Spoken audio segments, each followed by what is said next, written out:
John Wooden, the great UCLA basketball coach, led that team to 10 NCAA championships in 12 years. I mean, that's astounding.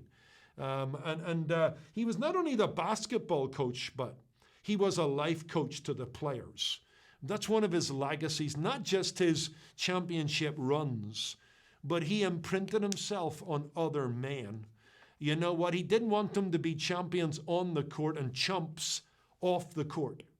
And so he had his, pyramid of principles that help in life and leadership. And one of his famous ones was, make each day your masterpiece. Listen to this quote from him.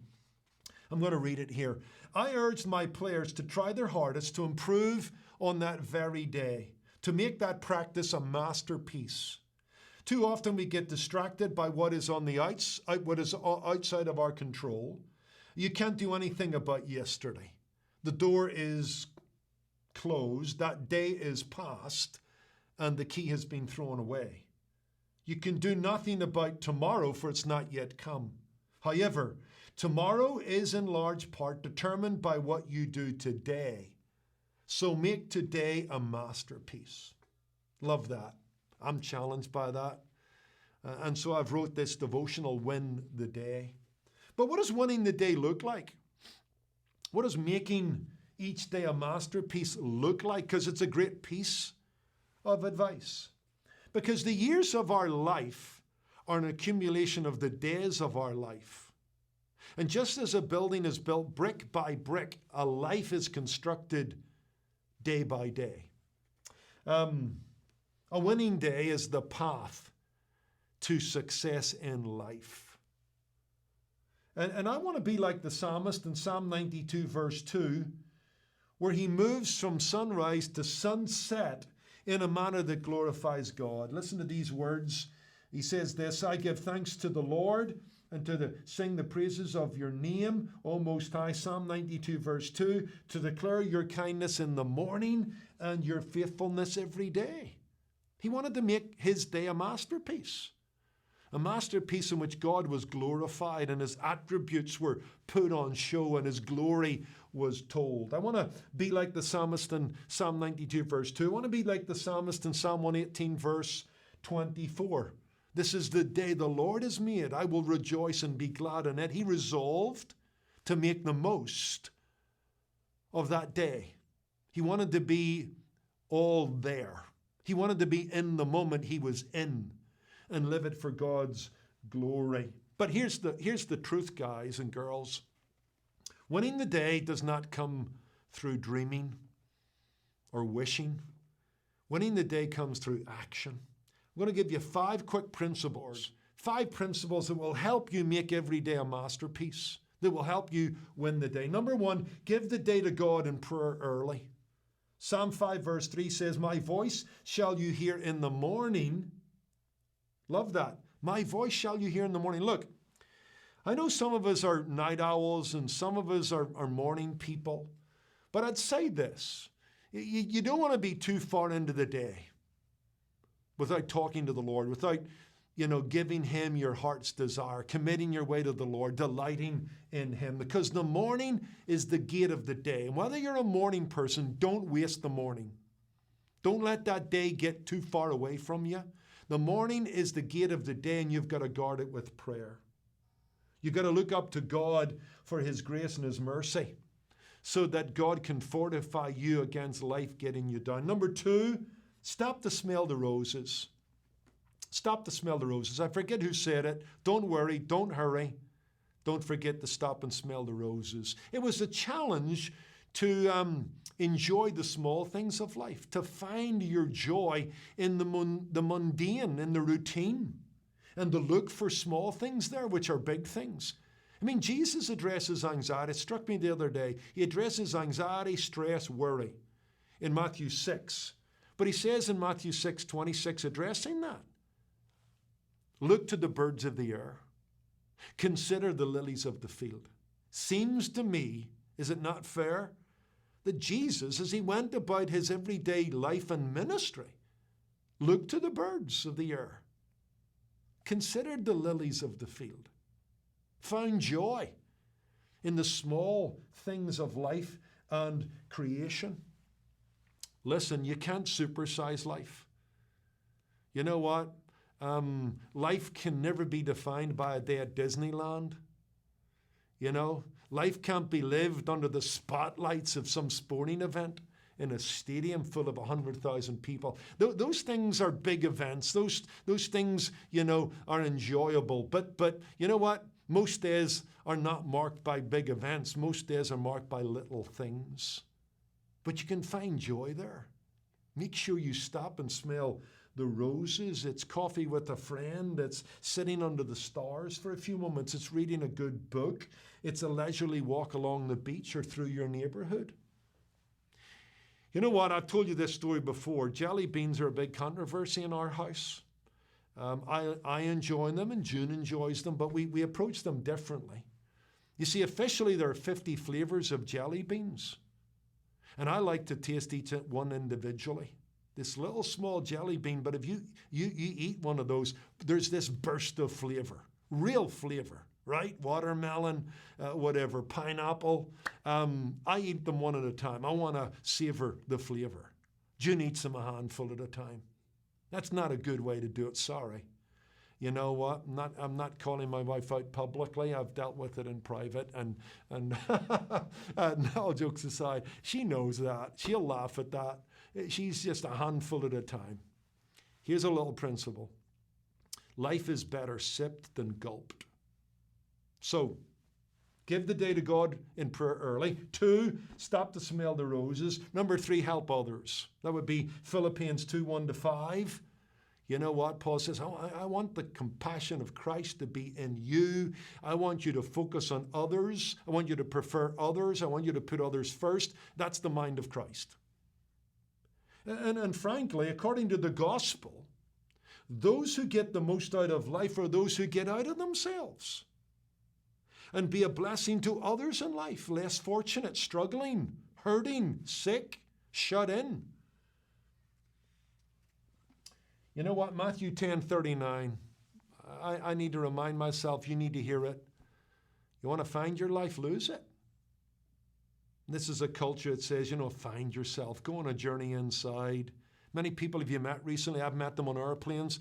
You know what? I remember a few years ago on an international flight talking to a girl from Australia. She told me she was on a world tour to find herself. But that's the wrong path to happiness and success and significance in life. The gospel path is lose yourself, help others, put others first, get out of yourself and pour yourself into others. Help others and you'll help yourself and you'll make every day a masterpiece. Number 4, bury resentments. Bury resentments. Here I'm thinking about Ephesians 4. We'll get there in our Sunday morning studies on Ephesians. And remember, in the next chapter, Ephesians 5, Paul will talking about making every day a masterpiece. Paul will talk about redeeming the time and knowing the will of God. In chapter 4, verse 32, he says this. In fact, we'll back into verse 31. Let all bitterness, wrath, and anger, clamor, and evil speaking be put away with all malice. And be kind to one another, tender-hearted, listen, forgiving one another. You are not going to get through life unscathed. You're not going to get through life unscarred. People are going to hurt you. People that love you are going to hurt you. And you're going to hurt them. And one of the tricks, if that's the right word, in life is to forgive early and forgive often.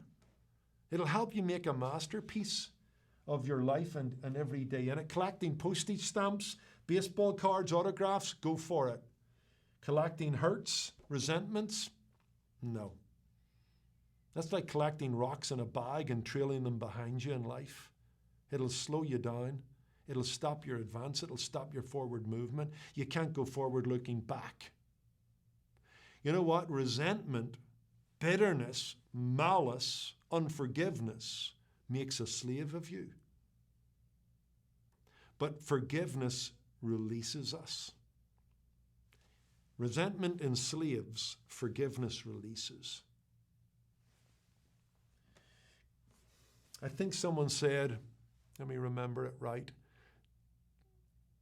if you're going to bury the hatchet, don't bury it with the handle sticking up. It's a good little image, isn't it? Make sure you bury it. Bury it under the grace of God. Bury it under the sovereignty of God. Bury it beneath the cross.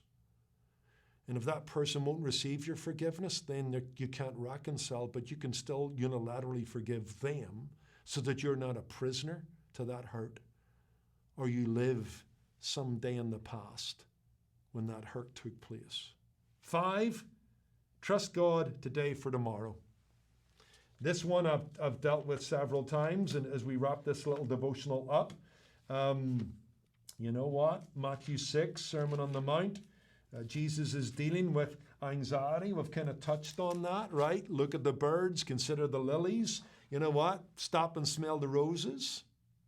But at the end of this, he says, therefore, do not worry about tomorrow, for tomorrow will worry about its own things. Sufficient for the day is its own trouble. You want to make every day a masterpiece? You want to win the day? Then you're going to have to trust God today for tomorrow.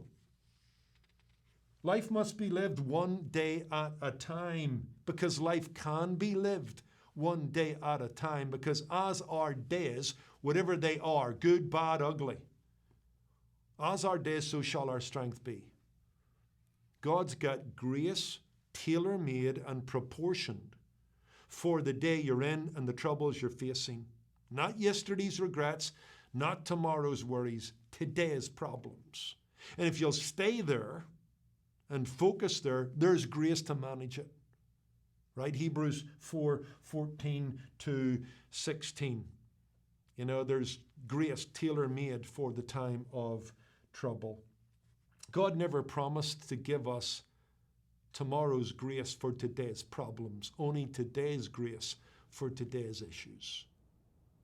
So don't be loading your plate with yesterday's regrets and tomorrow's worries. Stay in the zone of today, and God will prove himself sufficient.